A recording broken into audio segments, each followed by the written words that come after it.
Good afternoon, everyone. Have you had your lunch? Alright, you all look so energetic and beautiful. My name is Pradeep and I am before you with an interesting topic from biology. Before introducing my topic, can I ask you some questions? Yes. Do you have yoga in your school? Or have you practiced pranayama, an important meditative asana?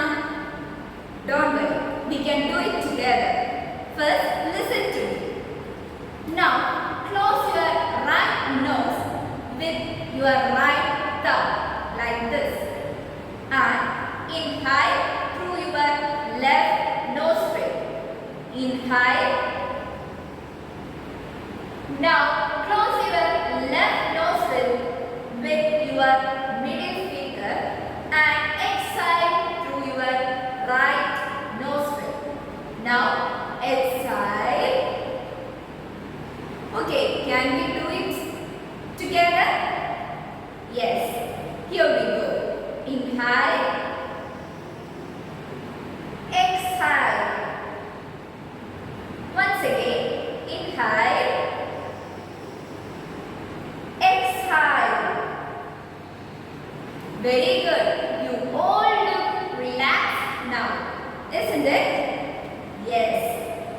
Now, can you tell me what is the process involved in pranayama? Yes, exactly. Just breathing, isn't it? Do you know what are the different processes involved in breathing? Or can you tell me why do we need to breathe all the day, all the minutes? Is it really useful? Or what are the organs involved in breathing? Don't worry, if you don't know the answer, after this class, you all will get to know the answer for all of these questions. Are you ready to know the answer? Yes, very good. Here we go. Breathing. There are mainly two processes involved in breathing. Can you tell me what are they? Yes, it is inhalation and second one is exhalation. Okay, can you repeat with me? Inhalation and exhalation. Very good.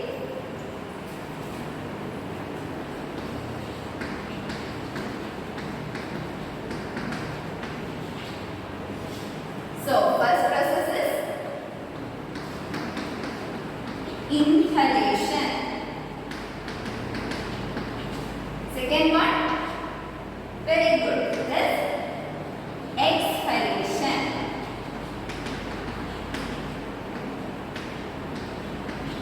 Okay, can you tell me what is inhalation? Yes, that's it. It is taking in of oxygen-rich air to the body is known as inhalation. Okay, can you repeat with me? Taking in of oxygen-rich air to the body is known as inhalation. Yes. So, taking in of oxygen-rich air to the body. Okay, now can you tell me what is exhalation? Yes, that's it. Giving out of carbon dioxide rich air from the body is known as exhalation. Okay, carbon dioxide rich air from the body.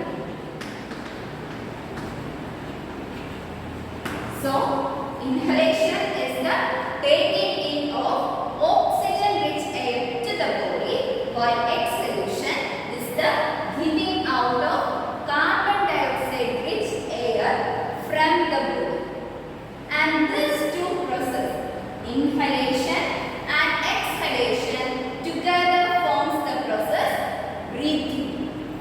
Alright, do you get the concept? So, breathing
Okay, you can see two openings in your nose, isn't it? Can you name that opening? Yes, this nostril. Through this nostril, we take in air. So the first part involved in respiratory system is nose. Now I will show you a video based on this respiratory system. Please watch it carefully and then listen to my explanation.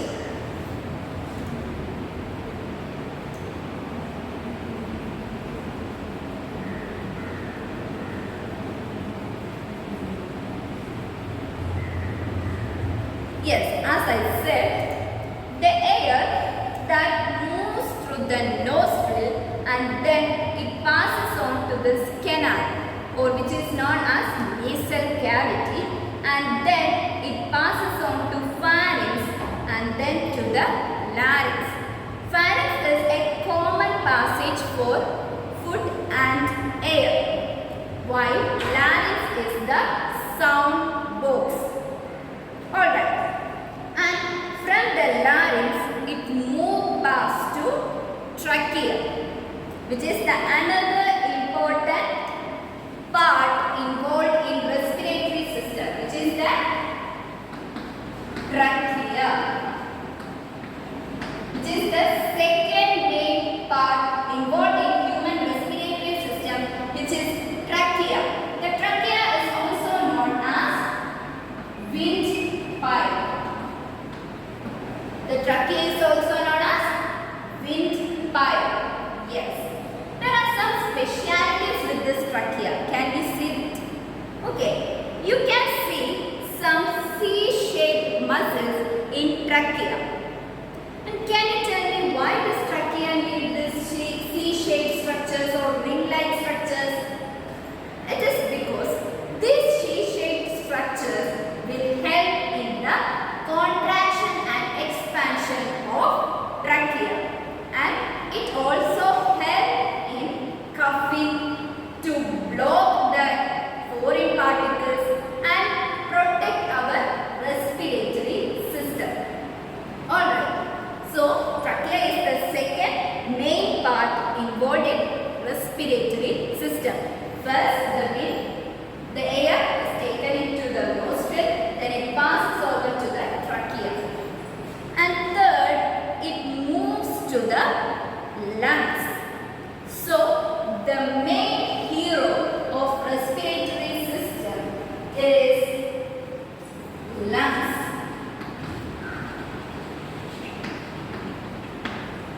If you watch the movie, you will be eagerly waiting for the entry of the hero in that movie, isn't it?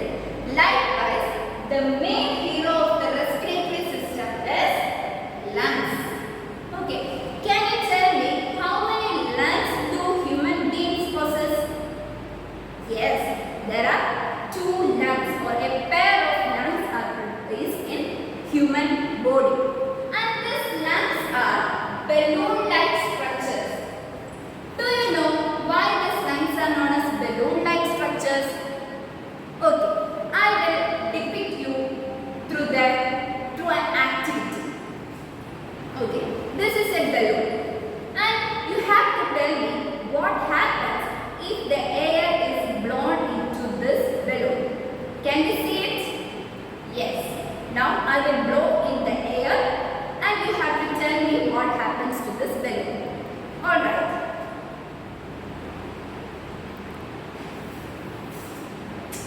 Okay, what happened to this balloon when I blow the air? Yes, very good. It expands, isn't it? It expands, or it becomes bigger. And what happens if I release this air? Let us check it, isn't it? Okay, now what happens to it? It contracts, or it becomes smaller, isn't it? Likewise, the lungs also function the same. The lungs may expand when the air is blown into the body and contract when the air is blown out of the body, just like the balloon. Okay.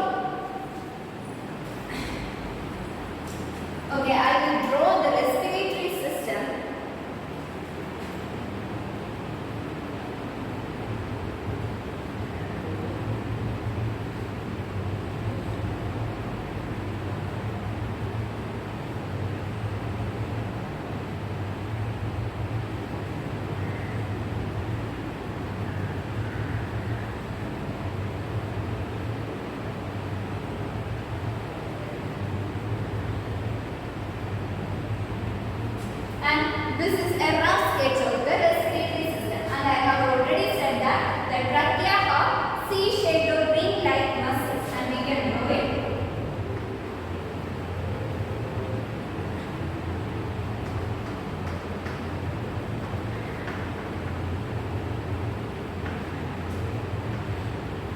And this is the nostril, and from the nostril the air passes to the nasal cavity,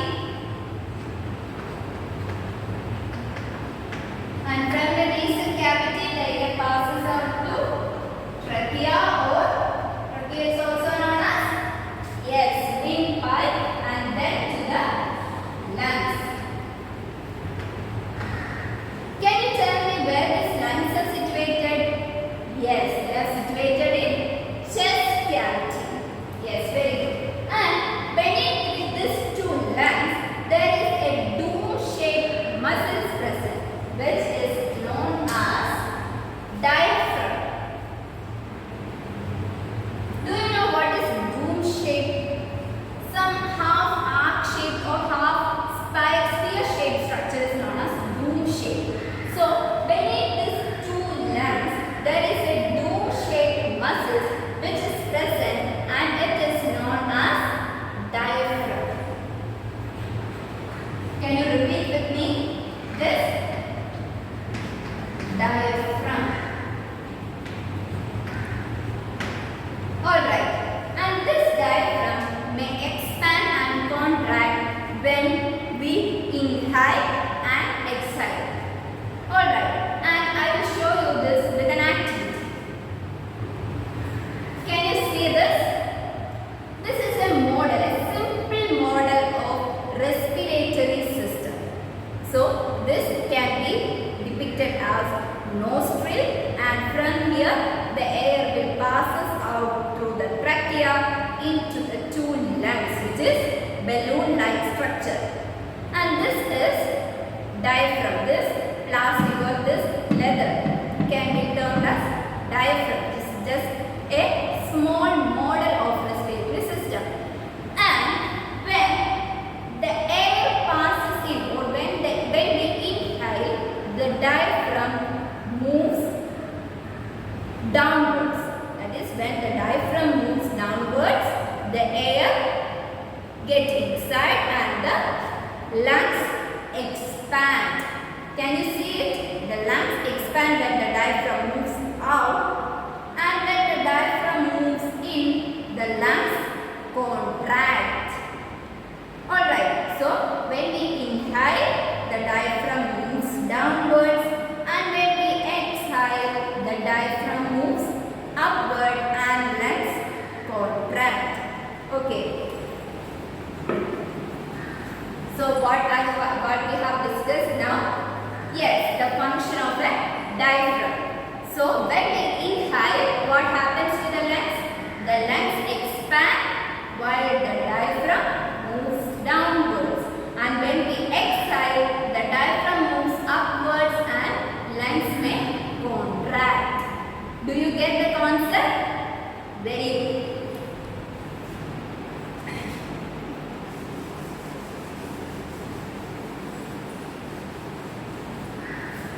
Now, can you tell me, why do we need to respire? What is the purpose in this respiration or breathing? Or what happens to the air that coming inside our body? What happens to that air? Do you know anything about it? Yes.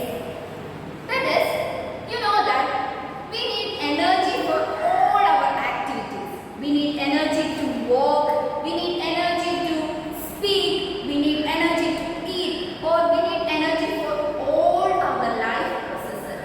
Where do we get this energy? Yes, of course, it is from food, isn't it? You may have studied how this food may produce glucose, isn't it? Yes. And though this glucose produces the energy, yes, the glucose itself cannot produce energy. We need oxygen to break down this glucose. So, when we take in the oxygen rich air, this oxygen will help to break down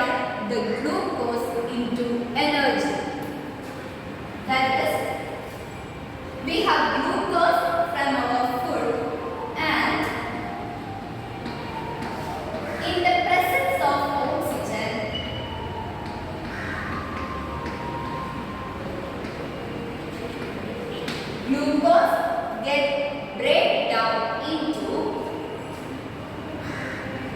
carbon dioxide plus water plus energy, and this energy is used for all of our life processes. And you can see here that we have produced carbon dioxide when we brought down glucose in the presence of oxygen, and this accumulation of this carbon dioxide is not very healthy for our body. So what we have to do? We have to excrete it out, and that is exactly what happens in exhalation, that is giving out of carbon dioxide rich water from the body, carbon dioxide rich air from the body is known as exhalation. Exhalation. Do you get the idea? And this process is known as aerobic respiration, which is the term aerobic respiration.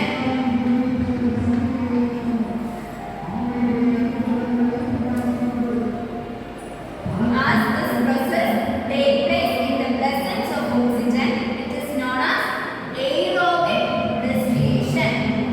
And there are some organisms which may live without or in an atmosphere without oxygen, isn't it? And how do they get energy? Yes, they also get energy, which is through anaerobic respiration.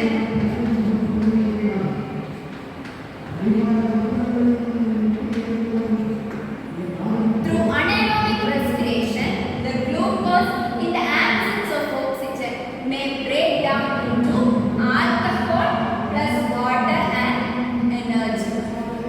You got the idea?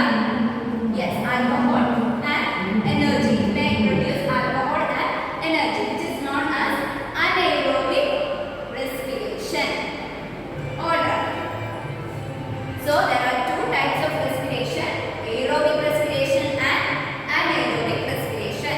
For this, so glucose in our body that is produced from the food may break down in the presence of oxygen into carbon dioxide, water and energy, and this carbon dioxide is expelled out of our body through the process known as exhalation. Do you get why we need breathing, the purpose of breathing? Okay, now you all have answers for the question that I have asked before the class, isn't it? The different types of breathing, the process involved in breathing, organs involved in breathing, about the detail about respiratory system, isn't it?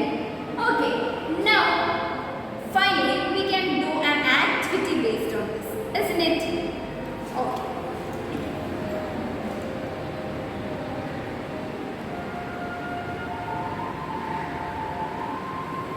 It's a small activity, and yes, first question, during dash air is given out. Can you answer? Yes, during exhalation. During exhalation, the air is given out. Yes, right answer. The next question.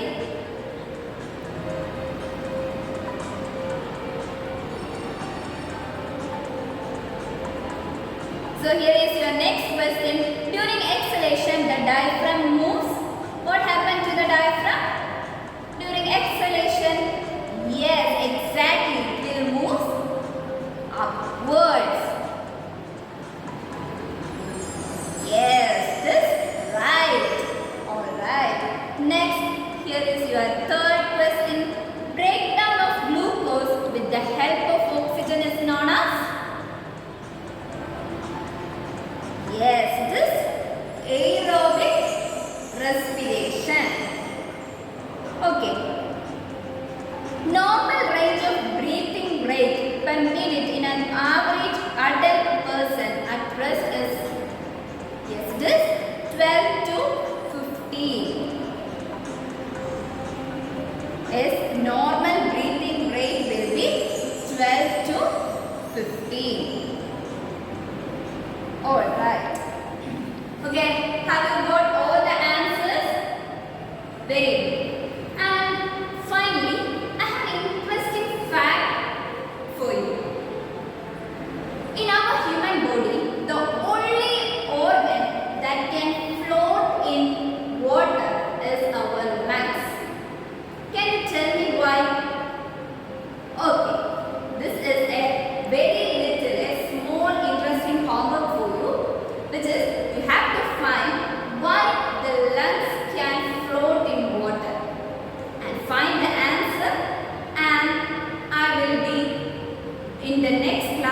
with the answer.